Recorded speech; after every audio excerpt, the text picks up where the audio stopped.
The reality that IT managers face is a hybrid cloud environment. Find out how to manage that on today's HP Tech Talk.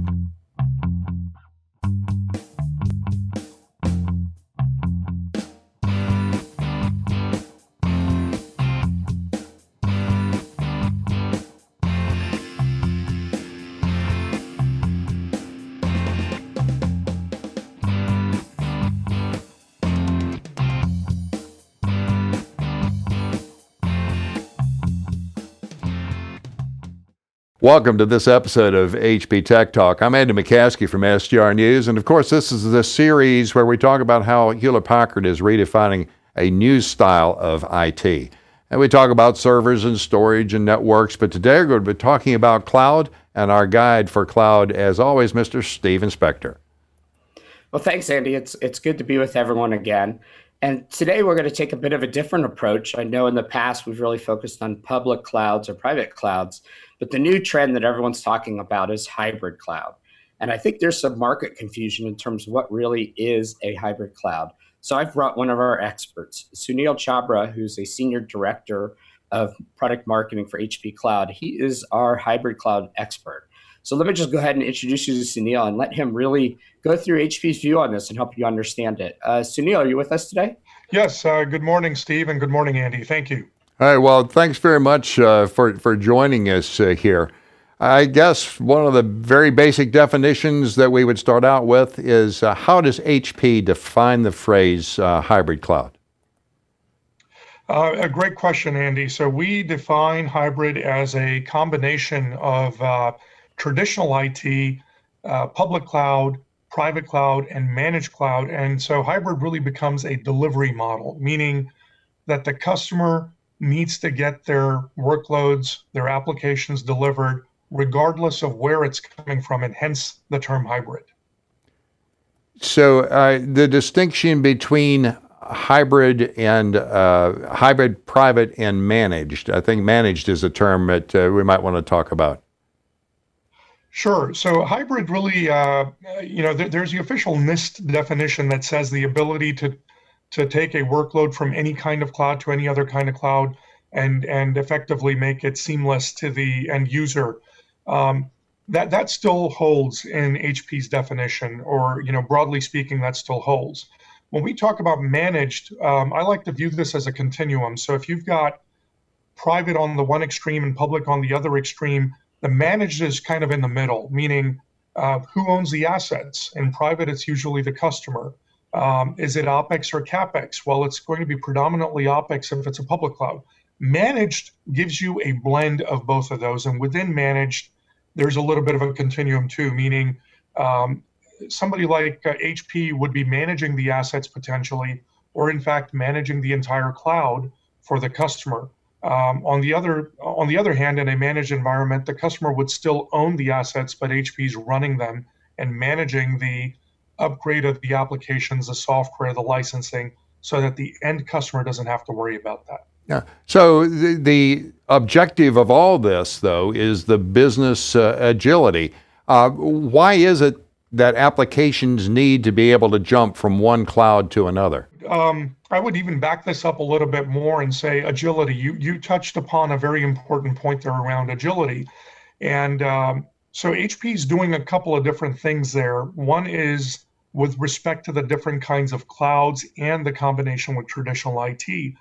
And our embrace of OpenStack is enabling us to give the customer choice in terms of not being locked into a particular vendor's proprietary system. So today you might be running on a public cloud with vendor A. Tomorrow you might be running with a private cloud from vendor B. You have that flexibility to consider vendor B or vendor C or vendor D. Whatever your business needs are not going to be constrained by the choice of vendor today. Now, when it comes to agility, there's inherent agility in the fact that I don't have to worry about which cloud to go with or which vendor it's coming from, because whatever is working in cloud A will be portable, and I use that in quotes, will be portable with minimal effort to cloud B. So that's the agility argument. And then on top of that, what HP is doing with OpenStack and Cloud OS in particular, which is our flavor of OpenStack, is enabling a massive scalability that was just not possible without things like OpenStack. So whereas in the agile software development world, if you were working on application A version 1.1, you really have to plan for working on application B version 1.1 or version 2 and so on and so forth. So that think of it this way, you might be able to do 10 or 12 of those kinds of test cycles across 10 or 12 different applications and versions in a given year. Now with Cloud OS, we're talking about accelerating that, making that much more agile so that you can now consider doing several times that or several X the 10 or 12. You can do potentially up to 50 per year, 100 per year, and that's really coming back to the agility argument. Yeah. Do you think that there's more emphasis in particular industry verticals, or is there a certain data type that is that offers particular value from a business standpoint to adopt this approach? Again, a great question, Andy. I think this is going to be applicable across industry verticals. An obvious example or an obvious application of where this is being felt right now is what we call the new style of IT. Meg Whitman likes to use the term new style of IT, and it truly is a new style of IT in the fact that I love to use the example of Angry Birds. There are so many different applications out there like Angry Birds. You take your iPhone, you take your iPad, you take your Android system, and notice how often, whether it's Angry Birds or Pandora or New York Times, these applications are being updated on a weekly basis, if not a daily basis. So it applies across all verticals. Sure, it's entertainment, sure, it's news, but it's also the business applications by, being used by the insurance companies or the healthcare companies or the retail industry, where the better my app is, the more bug-free that app is, the more kinks I can work out of it, the better the chance that I will be able to realize revenue in a continuous fashion without interruptions. Mm-hmm. And we're in the holiday season, so take Black Friday as your perfect example. I need to have my systems up and running on Black Friday, otherwise I'm going to be toast as a retailer. Yeah. Well, I think one of the other things, you have greenfield types of environments, which is almost kind of a privileged special case. In the real world, I would imagine there's a tremendous amount of work in integrating existing facilities and kind of a mix of open source and proprietary. Absolutely. I think that's another great point. So the greenfield environment allows us a lot of flexibility. In fact, you'll run into a lot of new companies, very young employee base, because they know how to work in this environment with agile development. And so they really don't have the history or the context of legacy systems or traditional IT systems. And that's another area where HP really brings its expertise to bear in a couple of different ways. One obvious way there is the professional services argument. Let's face it, there's trillions of dollars of investment already in traditional IT systems. In just the Fortune 1000 companies, we can't just forget about it. We can't wave it away. It is a reality. It needs to be taken into account. And these are not going to be projects that companies will necessarily be able to embrace or be willing to embrace on their own. I like to use the analogy of, if I'm General Motors, I'm in the business of producing cars. I'm good at IT, but that's not my core competency. I need somebody who knows how to make that workload migrate to the cloud to help me with that. Now, I just use that as an example, but there are tons of these kinds of examples where companies need help from the likes of HP with our expertise in pro services, our knowledge of traditional IT systems, and this portability to the cloud. Do you have some specific tools that are used to determine whether a strategy of just ripping things out and replacing them versus stopping investment in fixed assets and using the cloud for expansion capacity? Do you have a tool that you use to evaluate that? So again, a great question. And I call it the rip and replace versus cap and grow, and that's exactly what you just said, Andy. And then that's part of my networking background too. So we do have tools like that, and in fact, one of the key things that we do in our professional services approach around cloud is we have a 7-phase, 7-step kind of a life cycle approach to help our customers understand where they are in their cloud journey, how mature is their organization, what do they actually want to achieve with their cloud implementation. So we do those trade-off analysis, and we do full day, 2-day cloud workshops, cloud journey workshops with customers to help understand, help HP understand where the customer is, and also help the customer understand what their ultimate goals are. In addition to that, we have multiple tools that exist that show that either exist or are in a work in progress that show why going with a cloud-based approach is superior to a traditional IT approach for many customers. And of course, that argument's nothing new, but it always helps the customer take a look at that and get a fresh set of eyes on that. And then the other thing that we're working on right now is saying this whole OpenStack thing, this whole Cloud OS, which is the HP implementation of OpenStack thing, what does that really mean to me as a customer, as an enterprise? We have tools on that too that demonstrate to the customer two different things. One, how is it better in terms of cost savings? And we're trying to take a look at 4 or 5 different scenarios. And then the second angle is, does it actually improve my revenue? Does it give me incremental revenue? And that's the second angle of the argument. So we do have plenty of tools and a very robust professional services approach there. Mm-hmm. Now, we're not talking just about compute resources. I assume that you're looking at networking, storage, and all of the things that that would be required in order to do a migration of certain services to the cloud. Yes, I'm glad you brought that up, Andy, because this is one of the things, being relatively new to HP and seeing the cloud industry as a whole for several years.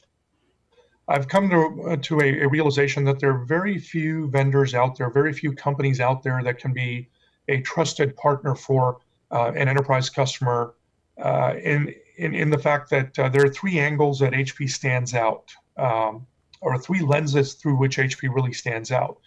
One is that we have public, private, and managed clouds under one roof. The second thing is we have hardware, software, and services, pro services under one roof. And the final point is we have network, compute, storage under one roof. Now just pause for a moment and think about this. Pretty much no other vendor out there, maybe, let's say IBM may have some capabilities around this, but there are no other technology companies out there that have the breadth, the depth, and technological expertise and the entire portfolio, and also the entire business model of offerings. Now, why is this important? Well, if I'm a competitor out there and I have a network and compute under my roof, but I have to go and depend upon somebody else for storage, I'll pull it off, but obviously there will be challenges in integration, there will be challenges in getting support, there'll be challenges in troubleshooting. With HP, you don't have to worry about that. We have best-in-class product and technology capability under one roof that is already integrated. So when we talk about things like cloud system, which is our private cloud offering, when we talk about professional services, when we talk about public cloud, these are all already talking to each other. They're using a common base, a common architecture of OpenStack with Cloud OS. And we have all the technology components under one roof. So it's a very powerful thing for an enterprise customer to have that knowledge and that comfort as they go about their cloud journey. So are there other benefits from involving OpenStack in the approach here other than protecting against vendor lockout or lock-in? Yeah, sure. So there are benefits. So one is obviously that when we're talking about a hybrid world, hybrid by definition means that we're going to have challenges along multiple technologies. And so OpenStack is a good resource in preventing that vendor lock-in with proprietary technologies. So with OpenStack, I now have that flexibility, back to the conversation we were having a few minutes ago, where I have the ability now to almost forget about the technology, underlying technology, and say, what is my pool of resources? And as a consumer of applications and workloads, ultimately, that's really all I should care about. I shouldn't have to worry about, is it from Andy's cloud, Steve's cloud, or Sunil's cloud? Ultimately, I need to be aware of what are my total available resources when it comes to network compute storage, and can I get them at this time in that geography being able to run this workload? And that's what OpenStack enables us to do. So Neil, what's the best resource that people can go to in order to understand some of the capabilities that HP has in this area? We have a couple, three very good resources on the web. One is hpcloud.com. The other is hp.com/cloud. And of course, folks are free to get in touch with Steve or myself, and we'll be happy to provide our contact information as well. But there is a rich database of information out there. We have all of our public cloud services very clearly listed on these URLs. We also have our entire portfolio well defined when it comes to public, private, and managed. And then, as you can imagine, that each one of these has multiple layers of detail below, because professional services by itself, as I mentioned, has 7 pillars that talk about all the capabilities and services. So it's a more of a journey, more of a conversation that we'd like to get started, and we welcome any inquiries along those lines. Okay. Well, thanks very much for joining us here today. I might ask Stephan if he has any foreshadowing or upcoming topics that we're going to be talking about on the general subject of cloud. I want to thank our guests today for providing some insight into hybrid cloud and the idea that it's a broad thing. It's also, the idea you're going to have some applications and services that may or may not come to the cloud, but it's your total solution that matters and not just the specific cloud. I think that's something unique HP has. And of course, I have exciting things coming.